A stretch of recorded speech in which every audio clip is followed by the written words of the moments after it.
Hi, cat. Come and get some mango, baby.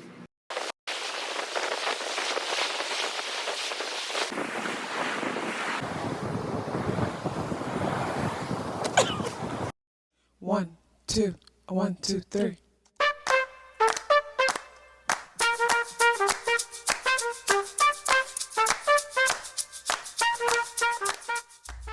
Self-awareness is a superpower.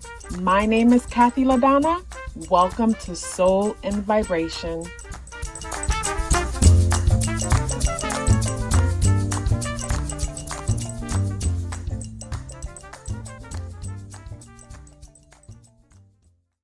I hope the free thinkers are doing well. And if you're not doing well, I'm happy to remind you that you are the most powerful person that you know. You are the most powerful person that you know because only you can create your reality.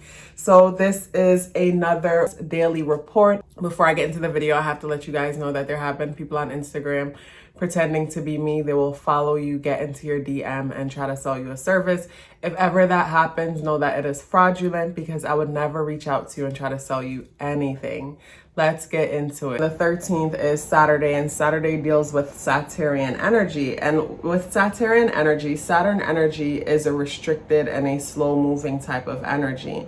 And with Saturnian energy, to me, Saturn energy deals with Saturn energy to me is a seniority type of energy. And it could cause us to focus on say the past or certain structures and the way things used to be. I feel like this is where we can find ourselves feeling stuck in a bubble type of feeling. And the day is the 13th, and the number 1 and the number 3, both creative and expressive energies. But the number 4, the number 1 plus 3 adds up and reduces to the number 4. And whenever I see the 13 or the 31st, I think of a person who likes to do their own thing, but they like to do it within a box. It's the vibe of I like to color crazy, but let me color in a box. I feel safer with the restrictions around me because I don't trust myself to go out of the boundaries type of feeling. The day adds up and reduces to the number 9 vibration. And the number 9 vibration is one that deals with endings. We can find ourselves wrapping up something on this day, wrapping up some kind of a cycle, some kind of, something that you probably recently started working on or come to a realization.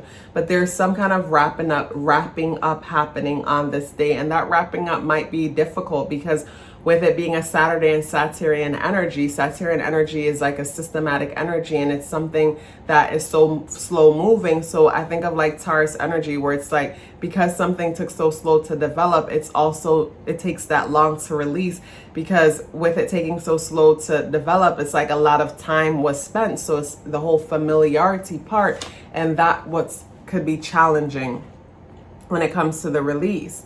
And the card that we have up for Saturday is the Queen of Cups. And the Queen of Cup energy deals with our emotions, deals with our intuition.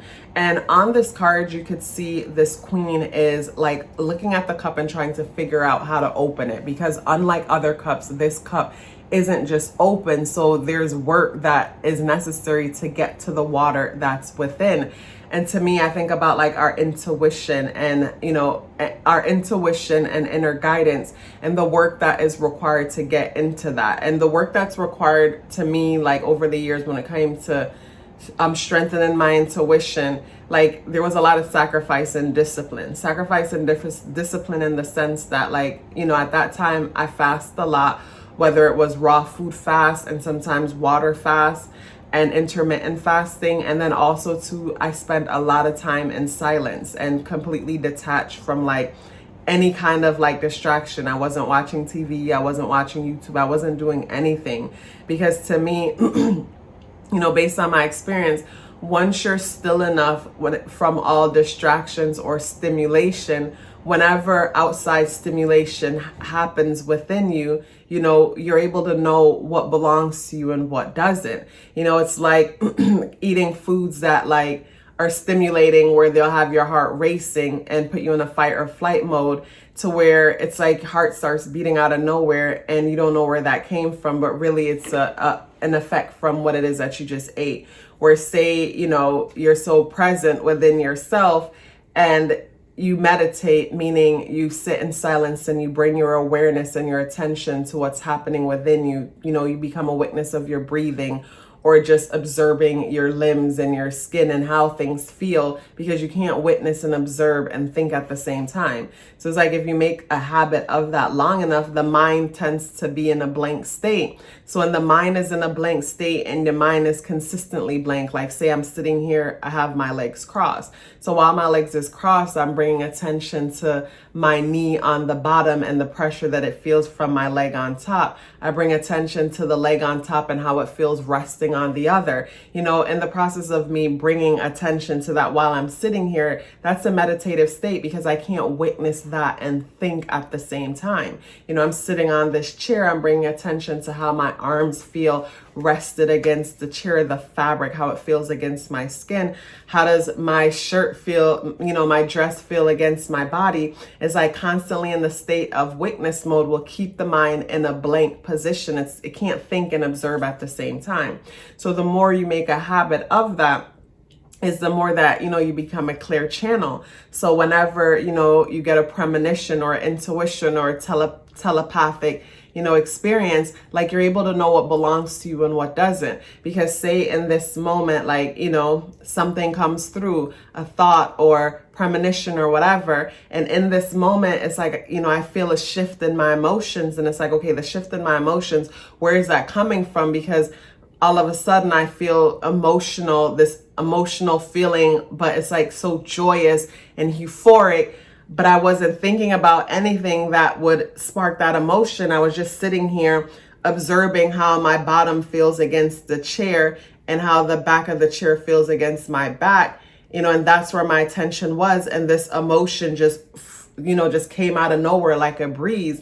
Then the phone rings and someone is excitingly sharing something with me, or you do it so well, you make such a habit of it to where you can tap into where that is coming from.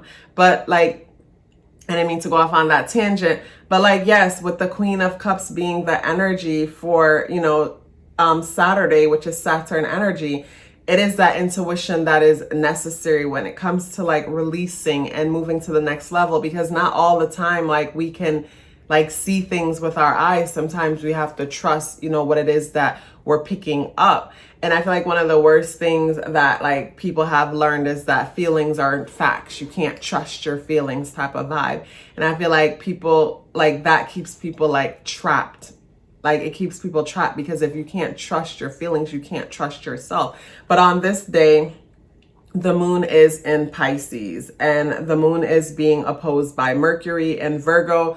So with the moon in Pisces, but opposed by Mercury and Virgo, to me, this could be a back and forth when it comes to the inner emotions and just the mind being critical and wanting to make sense of things. And in the process of the mind trying to make sense of things, it's like comparing things to like, basically it's like striving for the whole perfection vibe. It's like the he say, she said vibe. This is how they said it's supposed to be. So it creates that turbulent on the inside where, you know, the moon on the inside, it wants to daydream, it wants to fantasize, but then the mind is making that, you know, a guilty feeling. So this is where meditation and learning how to quiet the mind is so important. And the moon is positively aspecting the Uranus conjunct North Node, part of fortune, and Mars in Taurus energy. So to me, the moon is fantasizing and daydreaming, which is working because it's helping you to realize what it is that you value and what ways you might want to pursue, you know, what careers or what things you might want to pursue that will bring financial security and stability to you. Because working can be fun. Like working doesn't have to be like work. It doesn't have to be boring. It doesn't have to be hard. It can be fun. We were just conditioned to feel like this is just the way how it's supposed to be. You guys, it was such a pleasure sharing this with you. If you would like to learn more about the Patreon community or get your natal chart read, the link is in the description box below. Please let me know that you're here with me by dropping me a pink heart in the comment box below. I would love to hear from you. Love yourself as if your life depended on it, because it does. Take care of yourself, and I look forward to seeing you in the next video.